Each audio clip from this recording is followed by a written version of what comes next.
Bien, je vais maintenant simuler le tirage d'une pièce pour voir si elle est tombée sur pile ou sur face. Pour cela, je vais commencer par prendre euh, le tirage aléatoire d'un nombre avec le dé ici. Voilà, ce dé-là, c'est le tirage d'un nombre. Je vais juste faire un exemple. Je vais afficher sur l'indicateur sa valeur. Je vais grossir ça, je vais le passer en 36. Voilà. Donc on me dit que c'est compris entre 0 et 1. Voilà, si vous faites CTRL H, vous aurez de l'aide sur cette fonction-là, je vous invite à le faire. Quand je lance le VI, hein, j'ai un nombre qui varie entre 0 et 1. Si je veux vérifier que le tirage est un pile ou un face, eh bien j'ai juste à dire que je teste si je suis supérieur à 0,5. Comme le tirage est compris entre 0 et 1, si je dis que pile c'est supérieur à 0,5, eh bien la LED va en sortir. Je crée un indicateur ici, la LED s'allume si j'ai pile. Voilà, donc je fais un tirage, 0,79 c'est bien supérieur à 0,5, donc c'est un pile. Et voilà, j'ai que des piles, voilà. 0,07 c'est inférieur à 0,5, donc ce sera un face. Voilà, je viens de faire le tirage d'une pièce. Maintenant, comme j'ai dit que je voulais faire 12 pièces, eh bien je vais faire 12 tirages avec une boucle for ici. D'accord, je mets n égale 12, je crée une constante. J'ai loupé, je recommence. N égale 12. Et là, j'ai 12 tirages. Alors en fait, la boucle for se fait très rapidement parce que eh bien, j'ai pas d'attente. Si je mets une attente ici, je peux voir défiler les tirages. Donc je mets par exemple une constante de 500 millisecondes. Donc pendant 6 secondes, je vais voir défiler les tirages. Voilà, 6 secondes. Je recommence.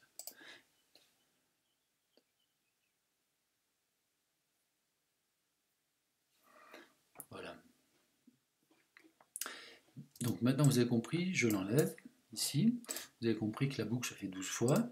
Et la boucle for opère de cette manière-là. Si je prends cette valeur-là et que je l'emmène sur la boucle for, eh bien vous voyez ici qu'il y a une sorte de petits des crochets hein, qui veulent dire qu'en fait on va sortir avec un tableau. C'est-à-dire que la valeur ici, elle est unique et en sortie de la boucle, vous aurez 12 valeurs, donc un tableau de valeurs. Et si je clique droit sur le tunnel ici en sortie, eh bien je peux faire créer indicateur et là forcément c'est un tableau de 12 valeurs qui est créé. Quand je le lance, voilà les 12 valeurs et la valeur qui est affichée sur ce nombre là, ce tirage aléatoire, eh bien c'est la dernière du tableau. 0,32 c'est la dernière qui est affichée, d'accord, elles sont toutes affichées mais ça va trop vite. On affiche la dernière et dans le tableau on affiche toutes les valeurs. Maintenant, je veux voir si donc je veux faire la correspondance entre chaque valeur du tableau et le pile ou le face, donc une LED qui s'allume ou qui s'éteint. Eh bien, je peux faire pareil. Le principe est exactement le même. Je relis ce booléen ici. Je ne l'ai pas expliqué, mais là c'est un booléen, d'accord hein. Si je fais un test entre un nombre et un nombre, en sortie c'est vrai ou faux. Hein. Je fais le test si c'est supérieur ou inférieur. Donc c'est un booléen, donc en sortie j'aurai un tableau de booléen, je peux faire créer indicateur ici, et si je fais un peu de place, hop, voilà, j'ai donc un tableau de booléen avec mes 12 valeurs. Donc là on voit que dans cet essai, j'ai quasiment que des piles, hein, j'ai 3 faces, c'est les moments où le nombre est inférieur à 0,5 et tout le reste du temps c'est supérieur à 0,5. Donc à chaque lancer sera différent. Hein. Donc l'espérance la plus forte c'est pour 0,6, hein, mais c'est vrai qu'on peut avoir 12 piles ou 12 faces si on tombe sur ce cas très particulier. Justement, je voudrais vérifier maintenant quelle est la probabilité d'avoir 12 piles. C'est-à-dire que dans un tirage, voilà, normalement on n'a pas 12 piles hein, parce que la probabilité est très faible, mais je voudrais faire une simulation pour voir cette probabilité. Voilà, donc là j'ai fait CTRL U pour pouvoir compacter l'ensemble des éléments, et je voudrais faire un ensemble de tirage de ces 12 pièces. Ça veut dire qu'on va supposer que ça, c'est un essai. Je lance 12 pièces, d'accord? Donc j'ai un tableau de 12 chiffres et un tableau de 12 résultats pile ou face, et je vais mettre tout ça dans une autre boucle for pour faire, par exemple, je mets 10 000, ouais, j'avais 10 000, mais je vais mettre 10 000 valeurs. Donc j'ai mis 1 et 4 zéros, si vous avez du mal à avoir, donc 10 000. Et donc là, si je lance ce VI, eh bien, il y a eu 10 000 fois le tirage de ces 12 pièces. Donc ça va très très vite, d'accord? Ça met moins d'une demi-seconde, d'accord? On voit à peine bouger les pixels, mais en tout cas, on a fait 12 000 tirages de pièces. Je voudrais en fait connaître le nombre de piles qui apparaissent ici. Donc avant d'aller plus loin sur la boucle for de 10 000 itérations, je vais mesurer le nombre de vrais dans ce tableau-là. Pour mesurer le nombre de vrais, je vais chercher la fonction qui s'appelle, tiens voilà, je l'avais recherché juste avant, qui s'appelle booléen en 0 ou 1. Cette fonction-là, donc voilà, il m'a dit qu'elle était ici, j'ai pas vu la surbrillance, mais elle est ici, voilà. C'est une fonction qui s'appelle booléen en 0 ou 1. Donc je vais l'accabler. Et qu'est-ce qui se passe en sortie de cette fonction-là? Eh bien regardez, je crée un indicateur. Voilà, donc celui-ci je vais le mettre un peu plus loin parce qu'il ne me sert pas trop. Et là, quand je lance, eh bien voilà, chaque LED allumé, donc chaque booléen vrai, correspond à 1 et chaque booléen éteint correspond à un 0.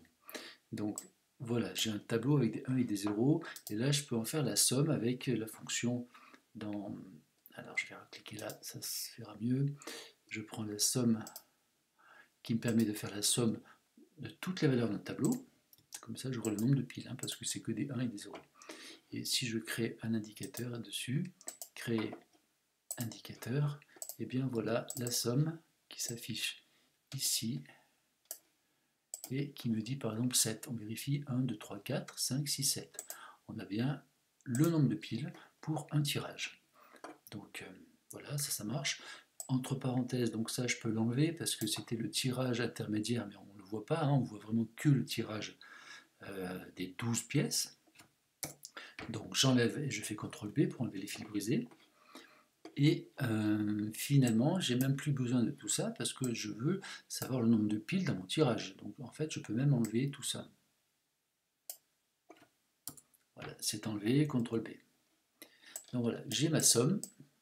La somme, on va changer le titre. Somme des tirages piles. J'en ai 7. Alors en fait, j'aurais dû faire qu'une boucle pour commencer, mais bon, admettons, je vais un peu trop vite là. Donc j'enlève la boucle for parce que, en fait, je l'ai mise trop tôt. Remove la boucle for, voilà, je la remettrai juste après, mais juste que vous compreniez ce qu'on vient de faire jusque là. Eh bien, ce tirage, je le fais 12 fois, CTRL U, et je note le nombre de fois où j'ai pile. Donc 4 fois, 9 fois, 5 fois, d'accord. À chaque tirage, eh bien, j'ai entre 0 et 12 piles. Voilà, donc ça marche bien. CTRL U. Donc, je lance 12 pièces et j'ai 9 piles. Ok. Je remets ma boucle for parce que l'idée, c'est de savoir quel est sur 10 000 essais, quelle est la proportion, enfin, quel est le nombre de fois où j'ai 12 piles. Donc, il va falloir que je teste. Est-ce que c'est égal à 12 ? Donc je vais faire un test. Est-ce que c'est égal? Le test, il est ici. Est-ce que le nombre de piles est égal à 12? Eh bien, si c'est vrai, donc j'ai une LED éventuellement que je mettrai là qui s'allume. Mais si je mets un tableau, allez, je vais le faire, mais ça ne sert à rien pour l'instant. Donc je vais cliquer, donc créer indicateur. Donc ici, j'ai un tableau avec 10 000 valeurs. Hein. Je vous dis que ça ne sert à rien parce qu'en fait, bon, je ne peux pas voir les 10 000. Hein. Il faudrait que je me déplace ici dans le tableau pour voir. Je peux aller voir à 9 000 combien il y a. Bon, bref, tout est éteint parce qu'il y a très peu de chances qu'on ait 12 piles dans ce tirage-là. Par contre, il y a des chances qu'on en ait au moins un ou deux, hein, voire un peu plus même. Hein. On n'en sait rien pour l'instant. Donc ce que je fais, je ne vais pas l'afficher, c'est pas ça qui m'intéresse, c'est de savoir sur les 10 000 combien il y a de 1. D'accord? Donc je copie ça, c'est la même fonction, je transforme ce tableau de booléen en 0,1 et j'indique, alors je crée ici un nouvel indicateur. Donc là, la somme, c'est le nombre de fois pour lesquels j'obtiens 12 piles sur 10 000 tirages. Voilà. OK. Sur 10 000 tirages. OK. Donc là, quand je le lance, en fait, c'est pas 0. Sur 10 000 tirages, j'en ai eu 2. Et là, j'en ai eu encore 2, des fois 3, 4, ah oui, 8. Donc là, c'est exceptionnel. J'ai eu, bon, d'habitude en 2, et là, sur 10 000 tirages, j'en ai eu 8. Bon, c'est vraiment aléatoire, hein, tout ça. Alors, quelle est la chance, en fait, d'avoir sur 10 000 tirages, enfin, combien de fois en moyenne, hein, quelle est l'espérance d'avoir sur 10 000 tirages? Donc je repose la question, sur 10 000 tirages en moyenne, j'aurai combien de fois 12 piles? Donc, on voit que c'est trop aléatoire, donc ce que je peux faire, c'est augmenter le nombre de tirages, je vais passer à 1 million. Voilà, donc j'en ai eu 250. Là, j'ai eu 234, 243, je ne sais pas si on voit bien le... Je vais tout augmenter là, parce qu'on voit peut-être pas bien les chiffres. Voilà. Ok. Donc voilà, en moyenne, entre 200 et 300, on a le nombre de tirages, hein, qui correspondent à 12 piles, sur 1 million de tirages. Donc on vient de faire une simulation là pour estimer l'espérance, voilà, d'avoir 12 piles. Donc l'espérance, en fait, c'est 228 sur 1 million. Donc 228 sur 1 million, je vais prendre un petit tableur, voilà. Ici, je vais le mettre par là. Donc égale 228 sur 1 million. Voilà. Donc voilà cette espérance simulée, hein, sur 1 million de décès, 261, 233, donc en moyenne, allez, on va dire 250, hein, si je fais une moyenne. Alors après, ça se calcule, ça, pour vérifier notre simulation, voir si elle est bien faite, hein, si ce dé est bien, voilà, régulier, hein, s'il fait bien un tirage à peu près, comment dire, arbitrairement, comment dire, si les tirages sont bien homogènes, hein, entre 0 et 1, on peut faire le calcul. Alors, quelle est la chance d'avoir 12 piles si on lance 12 pièces? Eh bien, à chaque lancer de pièces, pour chaque pièce, on a une chance sur 2 de faire pile. Hein. Donc, pour chaque lancer de 12 pièces, on a une chance sur 2 puissance 12. Hein. Donc, 1 sur 2 puissance, c'est puissance ça? Je ne sais plus. Est-ce que c'est puissance? Non, c'est pas puissance. 2. C'est comment puissance 12? Ça marche ça? Oui, ça marche. Ok. Donc le calcul précis me donne ben, quasiment la même chose. Donc on a en moyenne 244 tirages de 12 piles sur 1 million de lancers. 244 en moyenne. Donc on vérifie que ben, voilà, on est à peu près bon. Des fois c'est plus, des fois c'est moins. Et en moyenne, voilà, c'est 244. Voilà donc ce premier exercice. On vient de faire une simulation de 1 million de lancers de 12 pièces pour voir la probabilité d'avoir 12 piles sur ces 1 million de lancers.